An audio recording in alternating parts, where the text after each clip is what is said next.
Context and summary. Summary.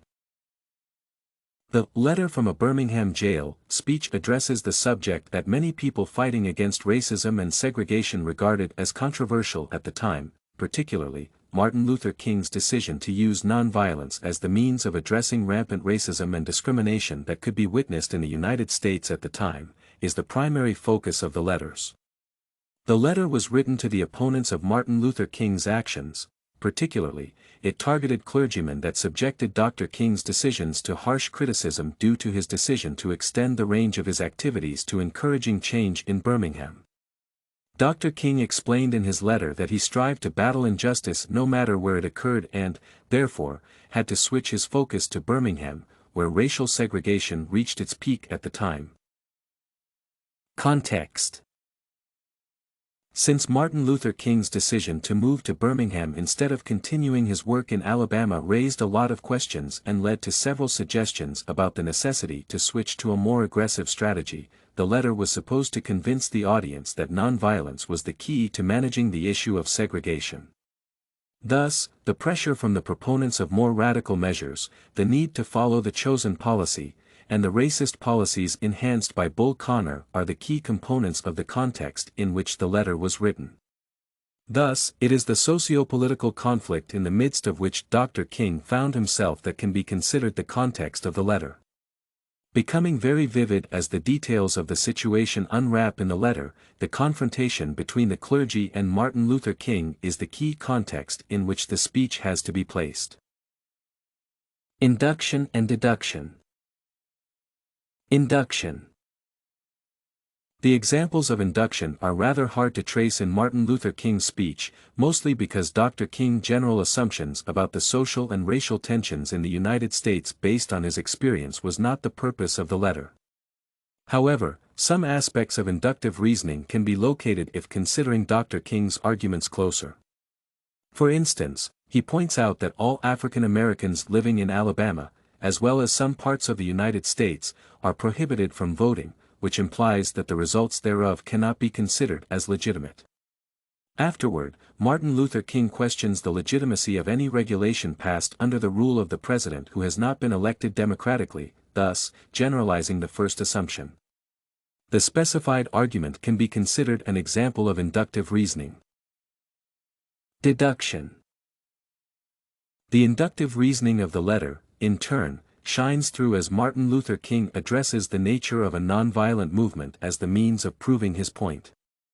According to Dr. King, nonviolent opposition contributes to the creation of social tension that leads to peaceful and efficient resolution.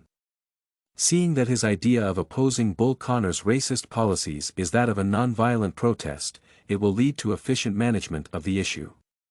Particularly, Dr. King stresses that it is not tension that he refuses to create, but an uncontrollable amount of violence. By addressing the nature of a nonviolent action, in general, and connecting it to the type of protesting that he chose, Martin Luther King built a compelling deductive argument. The deductive elements of the speech, therefore, contribute to the creation of the sense of urgency, making Dr. King's argument very convincing. Definition and description. Definition. To make his point clear and convincing, Martin Luther King used both definitions and descriptions in his speech. The definitions allowed proving his point right and getting the essence of the message across. Particularly, he subverted the idea of inequality successfully by outlining its nonsensical nature.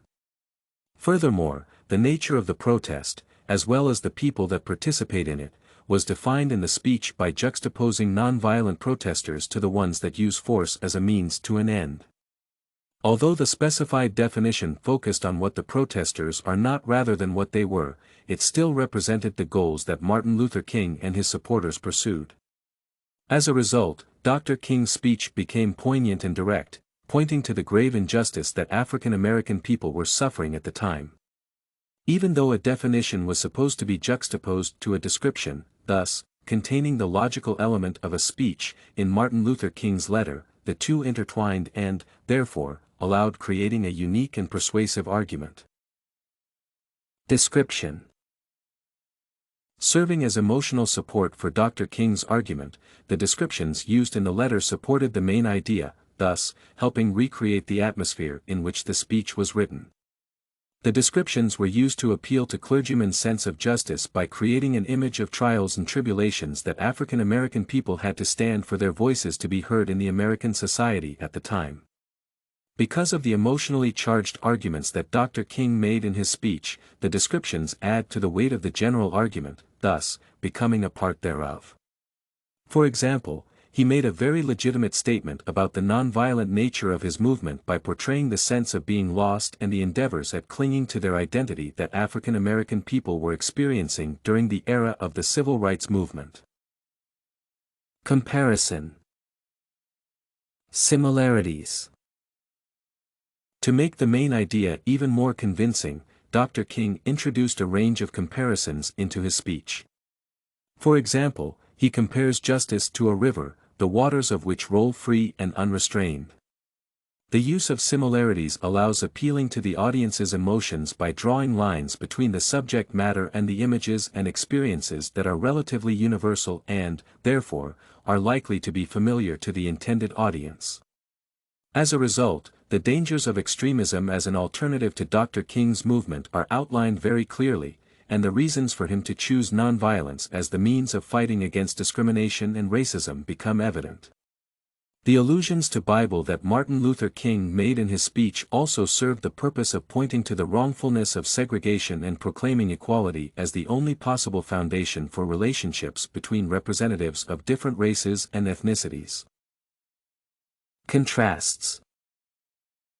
To produce the intended emotional effect, Martin Luther King also used contrasts in his famous letter. For example, he refers to the time when he was supported by the church during his bus protest that took place in Montgomery. Stressing that he received significant assistance from church members, he juxtaposed his elevated emotional state when being encouraged to the disappointment that he experienced when observing the lack of cooperation from the church.